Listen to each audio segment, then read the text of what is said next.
সে আজ থেকে প্রায় ৬ বছর আগের ঘটনা। আমি আর আমার বন্ধু দুজন মিলে ঠিক করলাম আমরা কালকে মাছ ধরতে যাব। তো যেই কথা সেই কাজ। টাইমটা ঠিক করা হলো ভোর ৪টার সময়। আমার বন্ধু সাহেব রাতে ডাক দেওয়ার সাথে সাথেই আমার ঘুম ভেঙে গেল। আমার মাছ ধরার খুব শক্ত, তাই সেই কারণে উত্তেজনায় রাত্রে ঘুমাতেই পারিনি। দরজা খুলেই হাঁটা শুরু করলাম।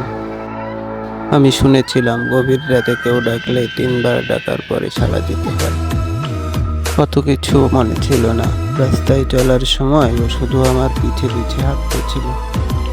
আমি যতই বলি আমার পাশে আসতে, সে মানল না। গ্রামের মাঠের আইল দিয়ে হেঁটে আমরা ছোট্ট একটা পুকুরের পাশে পৌঁছালাম।